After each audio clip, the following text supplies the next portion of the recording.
ఇవాళ top 20 news ముందుగా ఆంధ్రప్రదేశ్ వార్తలు. అంతర్జాతీయ మహిళా దినోత్సవం సందర్భంగా రాష్ట్ర ప్రభుత్వం ఆధ్వర్యంలో అమరావతిలో భారీ వేడుకలు జరుగుతున్నాయి. ఈ కార్యక్రమానికి ముఖ్యమంత్రి చంద్రబాబు నాయుడు హాజరై విశిష్ట సేవలు అందించిన మహిళలను స్వయంగా సన్మానించనున్నారు. మహిళా సాధికారత లక్ష్యంగా రాష్ట్ర వ్యాప్తంగా 5 కొత్త సంక్షేమ పథకాలను ప్రభుత్వం నేడు లాంఛనంగా ప్రారంభిస్తోంది. దీని ద్వారా లక్షలాది మంది మహిళలకు ఆర్థిక భరోసా కలగనుంది. డ్వాక్రా మహిళలు తయారు చేసే ఉత్పత్తులకు అంతర్జాతీయ స్థాయిలో గుర్తింపు మరియు సరైన ధర కల్పించేందుకు స్వయం అనే ప్రత్యేక బ్రాండ్ను ప్రభుత్వం నేడు మార్కెట్లోకి విడుదల చేస్తోంది. రాష్ట్రంలో రాబోయే కాలంలో 5 లక్షల మంది మహిళలను పారిశ్రామికవేత్తలుగా తీర్చిదిద్దే లక్ష్యంతో వారికి బ్యాంక్ రుణాలతో పాటు ప్రత్యేక శిక్షణ ఇచ్చే కార్యక్రమానికి శ్రీకారం చుట్టారు. హిందూపురంలో భూ పరిహారం విషయంలో తమకు న్యాయం జరగడం లేదని, అధికారుల చుట్టూ తిరుగుతున్న ఫలితం లేదని ఓ అర్చకుడు సోషల్ మీడియాలో ఆవేదన వ్యక్తం చేయడం ఇప్పుడు కలకలం రేపుతోంది. ప్రభుత్వ కార్యాలయాల్లో మహిళా ఉద్యోగుల సమస్యల పరిష్కారం కోసం ఏర్పాటు చేసిన మహిళా రక్షణ సెల్స్ పనితీరుపై ప్రభుత్వం ప్రత్యేక నిఘా పెట్టింది. వేధింపులపై కఠినంగా వ్యవహరించాలని ఆదేశాలు జారీ చేసింది. ఏపీ వ్యాప్తంగా ఉన్న కస్తూర్బా గాంధీ బాలికా విద్యాలయాల్లో 6వ తరగతి ప్రవేశాల కోసం నోటిఫికేషన్ విడుదలైంది. అర్హులైన విద్యార్థినులు ఈ నెల చివరిలోగా దరఖాస్తు చేసుకోవాలని అధికారులు సూచించారు. తెలంగాణ వార్తలు.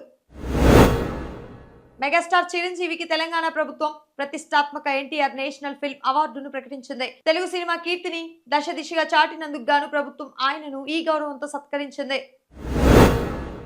నగరవాసులకు కష్టాలు మొదలయ్యాయి. Krishna drinking water supply scheme phase 1 pipeline రిపేర్ల కారణంగా నేటి ఉదయం నుంచి 36 గంటల పాటు నగరంలోని పలు ప్రాంతాల్లో నీటి సరఫరా నిలిచిపోనుంది. సామాన్యుడిపై గ్యాస్ భారం పెరిగింది. తెలంగాణలో డొమెస్టిక్ గ్యాస్ సిలిండర్ ధర 60కు పెరగగా కమర్షియల్ సిలిండర్ పై ఏకంగా 114 పెంచుతూ ఆయిల్ కంపెనీలు నిర్ణయం తీసుకున్నాయి.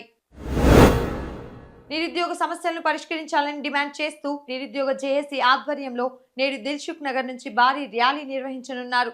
దీనితో పోలీసులు అక్కడ భారీ భద్రతను ఏర్పాటు చేశారు.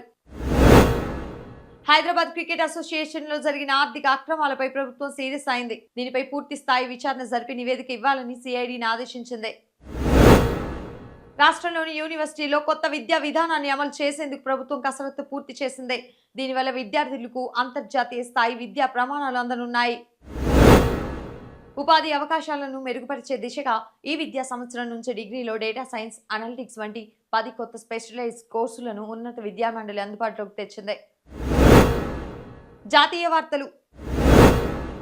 అంతర్జాతీయ మహిళా దినోత్సవం సందర్భంగా రాష్ట్రపతి ద్రౌపది ముర్ము దేశ మహిళలందరికీ శుభాకాంక్షలు తెలుపుతూ దేశ నిర్మాణంలో మహిళల భాగస్వామ్యం వెలకట్టలేనిదని కొనియాడారు.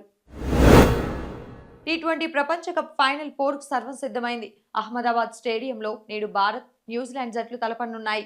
కప్పు గెలవాలని కోట్లాది మంది భారతీయులు ఆశిస్తున్నారు. వరుసగా 5వ రోజు దేశీయ మార్కెట్లు బంగారం ధరలు దిగివచ్చాయి. పెళ్లిళ్ల సీజన్లో ధరలు తగ్గడం వినియోగదారులకు కొంత ఊరటనిచ్చే అంశం. అంతర్జాతీయ వార్తలు. ఇరాన్ మరియు ఇజ్రాయెల్ మధ్య యుద్ధ వాతావరణం మరింత ముదిరింది. ఇరాన్ సైనిక లక్ష్యాలపై అమెరికా మద్దతుతో ఇజ్రాయెల్ దాడులు చేయడంతో ప్రపంచ దేశాలు ఆందోళన వ్యక్తం చేస్తున్నాయి. నేపాల్ ఎన్నికల కౌంటింగ్ లో సంచలనం నమోదవుతుంది. యువ నాయకుడు బాలిన్ షా వర్గం అనూహ్యమైన మెజార్టీతో విజయం దిశగా దూసుకుపోతుంది. ఇరాన్ తన అణు కార్యకలాపాలపై వెంటనే నిలిపివేయాలని, లేదంటే ఊహించని పరిణామాలు ఎదుర్కోవాల్సి ఉంటుందని అమెరికా అధ్యక్షుడు డొనాల్డ్ ట్రంప్ మరోసారి తీవ్ర హెచ్చరికలు జారీ చేశారు.